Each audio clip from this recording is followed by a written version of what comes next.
Bonjour, c'est Yvon, bienvenue dans ce tuto spécial harmonie pour la guitare jazz pour les débutants. Donc je fais un retour sur les bases de l'harmonie en jazz.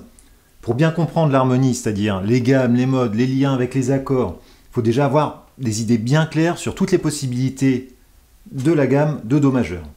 Donc la gamme de Do majeur, ce sont les notes Do, Ré, Mi, Fa, Sol, La, Si, Do. Dans cette gamme, les notes sont espacées soit d'un ton, soit d'un demi-ton. On va trouver entre les notes Mi et Fa et Si et Do. Donc il y a un demi-ton après les notes en I, Mi, Fa, Si, Do. Donc sur un clavier de piano, ça on le voit très clairement puisque il n'y a pas de touche noire entre le Mi et le Fa et entre le Si et le Do. Et sur le manche d'une guitare, comme chaque case correspond à un demi-ton, on va voir qu'entre Mi et Fa, on va avoir qu'une seule case. Mon Do est ici, Do, Ré, Mi, Fa, Sol, La, Si et Do. Cette gamme de Do majeur est finalement notre premier terrain de jeu et notre premier réservoir de notes pour faire de la musique. Donc on va l'associer à du rythme et elle va nous servir à écrire des mélodies, voilà, ou à improviser justement des mélodies à base de fragments de cette gamme, ascendants ou descendants, mais aussi en utilisant des arpèges, c'est-à-dire des successions de notes qui sont issues de cette gamme, mais en ne prenant qu'une note sur deux dans l'ordre de la gamme. Par exemple, on pourrait avoir, au lieu d'avoir Do, Ré, Mi, Fa, Sol, La, Si, on pourrait avoir Do, Mi, Sol, La, Si. C'est-à-dire Do, Mi, Sol, Si. Ou si je pars d'une autre note, un Mi par exemple, Mi, Sol, La, Si, Do, Ré, Mi, Sol, Si, Ré, voilà. Ça, ce sont des exemples d'arpèges. Alors même si le plus souvent, ces arpèges sont utilisés de manière ascendante, ils pourront également être utilisés de manière descendante. Donc en descendant, par exemple, en partant du Do, ça ferait Do, La, Fa, Ré.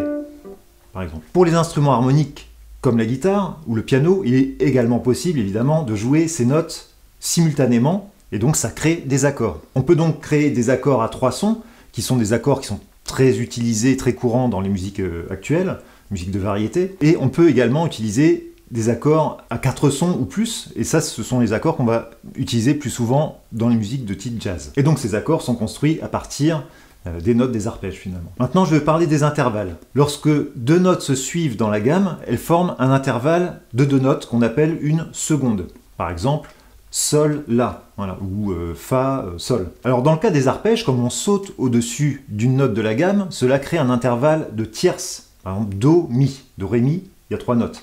Fa, La, Fa, Sol, La, trois notes. Alors à partir de chaque note de cette gamme de Do majeur de départ, on peut donc par exemple, construire des accords à trois sons qui pourront être utilisés en accompagnement. On obtient donc 7 accords possibles, puisqu'il y a 7 notes différentes dans cette gamme. Donc je vais utiliser uniquement les notes de la gamme de Do, et je vais obtenir, par exemple, Do, Mi, Sol, comme premier accord, Ré, Fa, La, Mi, Sol, Si, Fa, La, Do, Sol, Si, Ré, La, Do, Mi, Si, Ré, Fa, et Do, Mi, Sol.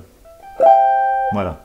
Là, j'ai fait des accords sur chacune des notes de la gamme en utilisant uniquement trois sons déjà et uniquement les trois notes des arpèges issus de la gamme de Do majeur. Alors chacun de ces accords va avoir une sonorité différente, bien sûr parce qu'ils peuvent être plus ou moins aigus ou plus ou moins graves, mais surtout à cause de la présence de ces demi-tons qui sont dans la gamme à des endroits différents et qui ne sont pas toujours répartis de manière égale dans la gamme. Par exemple, en regardant le premier accord, Do, Mi, Sol, Do et Mi sont deux notes qui sont distantes de deux tons.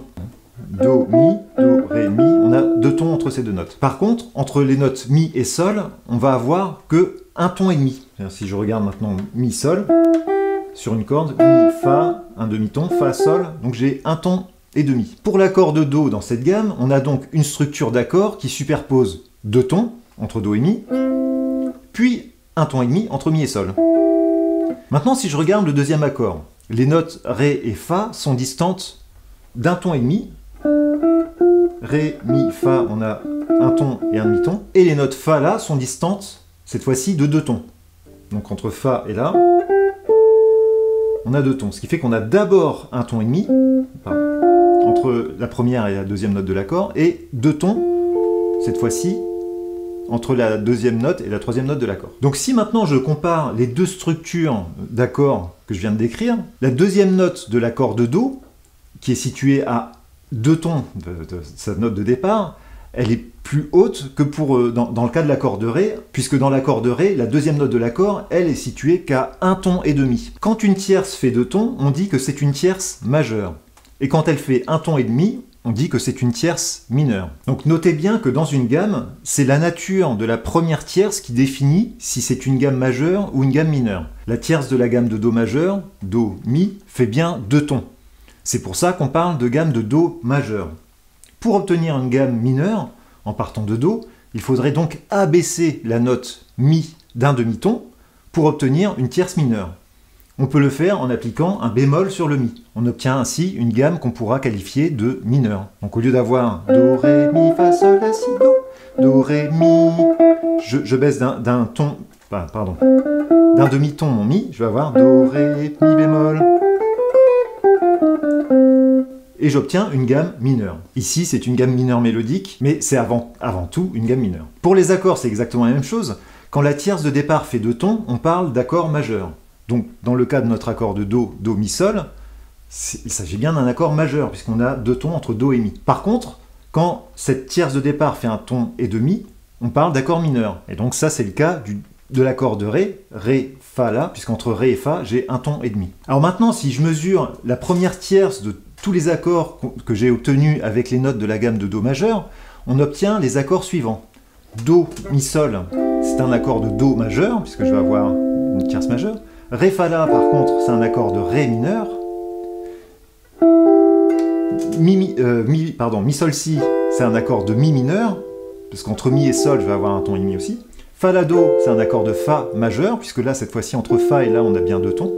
Sol, Si, Ré, j'ai 2 tons entre Sol et Si, donc c'est un accord majeur. La, Do, Mi, c'est un accord mineur, puisqu'entre La et Do, j'ai un ton et demi.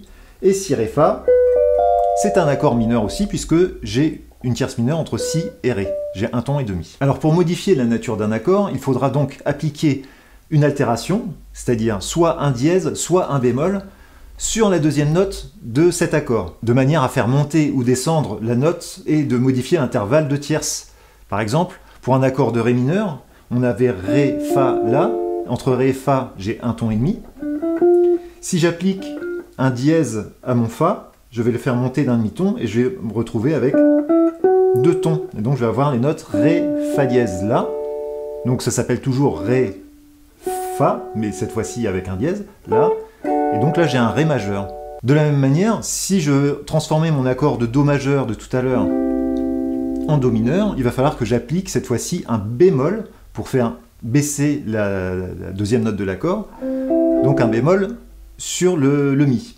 Donc ça va donner, au lieu d'avoir Do, Mi, Sol, je vais avoir Do, Mi bémol, Sol, et j'ai transformé de cette manière-là mon Do majeur en Do mineur. Alors on s'est intéressé aux tierces, maintenant on va s'intéresser à la quinte. La troisième note d'un accord se trouve en 5e position des notes conjointes de la gamme. Par exemple, un accord de Ré, Ré, Fa, La, La est la 5e note en partant de Ré. Ré, Mi, Fa, Sol, La, 1, 2, 3, 4, 5, Ré, La, ça forme un intervalle de quinte. Donc quand je fais un accord Ré, Fa, La, Fa est la 3e note en partant de Ré, et La, la 5e note, donc Fa est la tierce de Ré, et La est la quinte de Ré. Les accords de 3 sons sont donc constitués d'une fondamentale, première note, d'une tierce qui forme un intervalle de tierce avec la fondamentale, et d'une quinte qui forme un intervalle de quinte avec cette première note, cette fondamentale. Notez bien que les noms d'intervalles tierce, quinte, sixte, quarte, etc. sont utilisés pour désigner un intervalle entre deux notes, par exemple Ré, La, ça forme une quinte, mais aussi pour désigner une position d'une note par rapport à une autre. Par exemple, la note La, c'est la quinte de Ré. Comme pour les tierces, chaque intervalle peut être mesuré et qualifié. Une tierce peut être majeure, on a vu, 2 tons, ou mineure, 1 ton et demi, et comme la quinte est le résultat de 2 tierces superposées, une quinte va pouvoir faire 3 tons, donc si je superpose 2 tierces mineures, 2 tierces d'1 ton et demi, une quinte va pouvoir faire 3 tons et demi, si je superpose une tierce mineure avec une tierce majeure par exemple, ou une quinte va même pouvoir faire 4 tons, si je superpose 2 tierces majeures. Par exemple, la quinte de Do, c'est Sol. Il y a 3 tons et demi entre Do et Sol. Si je regarde, à partir de mon Do, Do, Ré, Mi, là j'ai déjà 2 tons, Mi, Fa, un demi-ton, donc ça fait 2 tons et demi, Fa, Sol, un ton. Donc j'ai bien 3 tons et demi. Une quinte de 3 tons et demi est une quinte juste. C'est la plus commune. Dans les accords de la gamme de Do majeur, toutes les quintes sont justes, à l'exception de l'accord de Si, Si, Ré, Fa, dont la quinte ne fait que 3 tons. On parle alors dans ce cas de quinte diminuée, ou quinte bémol. Notez bien qu'une quinte ne peut pas être majeure ou mineure, elle peut être uniquement juste. Si c'est plus grand, elle peut être augmentée. Donc ça, c'est dans le cas d'une quinte qui va faire 4 tons. Ou si elle est plus petite, comme dans l'accord de Si, Si, Ré, Fa, ça sera une quinte diminuée, ou quinte bémol. Alors, dans les musiques actuelles, comme en jazz, on utilise les lettres pour désigner des accords. À chaque lettre correspond un nom de note. La lettre A, ça correspond au La. La lettre B, ça correspond au Si. La lettre C au Do, et ainsi de suite. Donc D, c'est Ré, E, c'est Mi, F, c'est Fa, ça c'est facile à retenir, et G, c'est Sol. Une lettre seule désigne un accord majeur, c'est-à-dire un accord avec une tierce majeure et une quinte juste. Pour pouvoir désigner un accord mineur, on ajoutera donc un petit M, un M minuscule, ou un signe moins, juste après la lettre. Si maintenant la quinte est diminuée, on va ajouter bémol 5 au chiffrage de l'accord. Donc pour les accords à 3 sons de la gamme de Do majeur, on obtiendra donc C pour Do majeur, DM pour Ré mineur, EM pour Mi mineur, F pour Fa majeur, G pour Sol majeur, AM pour La mineur, et BM bémol 5 pour Si mineur, avec une tierce mineure, quinte diminuée, quinte bémol. Alors en dehors du dernier accord, le Si mineur quinte bémol, ce sont des accords d'accompagnement très courants dans la chanson. Comme ces accords sont construits uniquement avec les notes de la gamme de Do majeur, ils fonctionneront bien sûr très bien avec une mélodie basée sur cette gamme. Si maintenant je superpose une autre tierce sur ces premiers accords obtenus, je vais obtenir un quatrième son, donc par exemple Do, Mi, Sol, Si, et c'est ce type d'accord qu'on rencontrera beaucoup plus fréquemment dans les grilles de jazz. Le son supplémentaire sera en 7e position par rapport aux autres notes de la gamme, par exemple Sol, et la 7e de La par rapport à un accord de La, donc La, Do, Mi, Sol. Voilà, donc là j'ai joué en arpège. On pourrait le jouer comme ça, un accord de La mineur avec un Sol.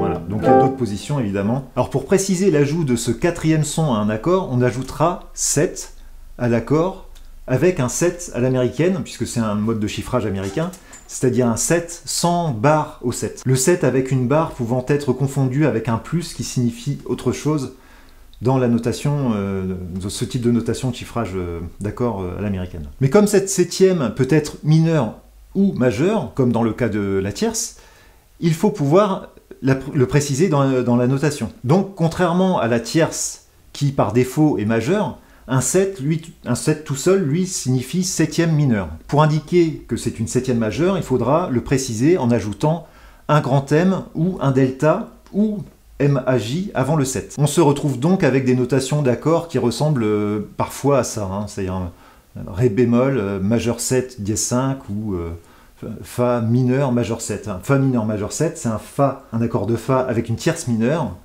mais une 7e majeure. Donc on a les deux qualificatifs. Alors qu'un Fa 7, ce sera un accord de Fa majeur, puisque le F est tout seul, et avec une 7e mineure, puisque le 7 est tout seul.